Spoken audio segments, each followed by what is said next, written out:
शासन प्रशासन की इज्जत करते हैं, इसलिए डिस्क्लेमर दे रहे हैं। निवेदन करना चाहूंगा कोई चैनल न बदले। नहीं, देखिए, अगर आप यूनिफॉर्म में एक सिख लड़के को टर्बन पहनने की इजाजत देंगे, आप स्कूल में एक हिंदू लड़की को विभूति, सिंदूर और मंगलसूत्र भी अगर पहनना चाहे तो पहनने की इजाजत देंगे, मगर आप एक स्कूल में एक मुस्लिम लड़की को हिजाब पहनने की इजाजत नहीं देंगे, तो वो राइट टू इक्वालिटी के खिलाफ है और वो आर्टिकल 19 के भी खिलाफ है, वो राइट टू चॉइस के भी खिलाफ है।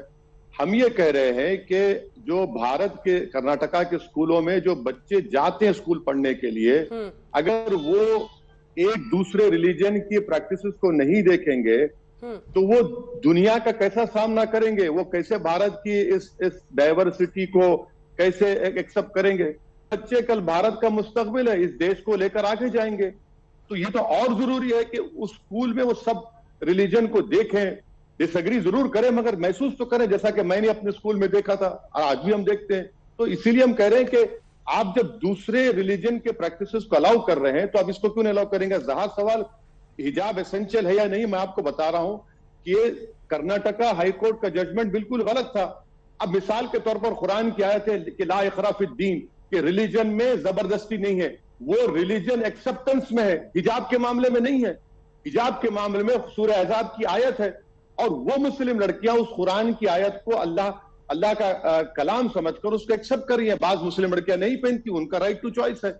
मगर ये बोलना कि ईआरपी नहीं है, अरे ईआरपी कैसे नहीं यार। अब मैडम और एक बात समझे, बिल्कुल है, मैं कह रहा हूं हिजाब एसेंशियल है, कुरान की आयत है, सूरह अहज़ाब में कुरान की आयत है कि आप या तो अपने सर को ढकना चाहिए, वो भारत के संविधान में आपका राइट टू चॉइस है। मेरा राइट टू चॉइस हिजाब पहनना है, आप उसको कैसे रोकेंगे। नहीं, और मैं किसी के नेक होने पे या खराब होने पे मैं फैसला नहीं कर सकता हूं, क्योंकि जब मैं अपने गिरबान में सुनिए, जब मैं अपने गिरबान में झांकता हूं तो मैं खुद एक गुनाहगार आदमी हूं। मैं कौन हो सकता हूं किसी का फैसला करने वाला कि ये नेक औरत है, ये गुनाहगार है। ये तो अल्लाह करेगा, मगर जो अल्लाह का कुरान में फरमान है वो तो ये है ना, वो एसेंशियल है। मैं आपको कह रहा हूं कि आप मुझे लेक्चर दे रही है, मुझे लेक्चर मत दीजिए, आप सवाल करिए ना मेरे को, आपकी राय हो सकती है। आप ही के इंग्लिश चैनल की एक रिपोर्टर ने लाइव चैनल पर अपने बाल काटे, क्या उस चैनल के रिपोर्टर को हिजाब पहनना था? फिर आप उन मुस्लिम कर्नाटका की मुस्लिम लड़कियों के बारे में, ईरान में जो हो रहा है आपको उसकी फिक्र है, जहां पर फंडामेंटल राइट्स नहीं है। ईरान एक इस्लामिक कंट्री है, भारत एक किसी मजहब का कंट्री नहीं है।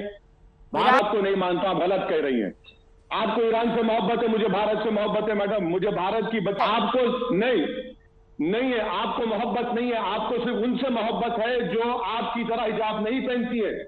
क्या मैंने कभी कहा किसी टीवी चैनल पर जाकर आकर कि मैं उसी का एंकर से बात करूंगा जो हिजाब पहनती है? मैं तो रिस्पेक्ट करता हूं, आपको मानना पड़ेगा कि जो हिजाब पहनती है। सुन तो लीजिए, अब आप बोले ही जा रहे हैं तो अगर आप एक जहन बनाकर आए हैं कि मैं अपनी बात को कह दूंगी, मुबारक हो आपको, मगर जब आप हमको बुलाए हैं आपके एक मकबूल प्रोग्राम में तो सुन तो लीजिए। मैं आपसे कह रहा हूं कि अगर एक सिख लड़का टर्बन पहन सकता है, हिंदू लड़की सिंदूर विभूति लगा सकती है, मंगलसूत्र पहन सकती है, तो मुसलमान क्यों नहीं लड़की पहन सकती? मैं आपसे कह रहा हूं कि हिजाब पहनना उसका राइट टू कल्चर का हिस्सा है, राइट टू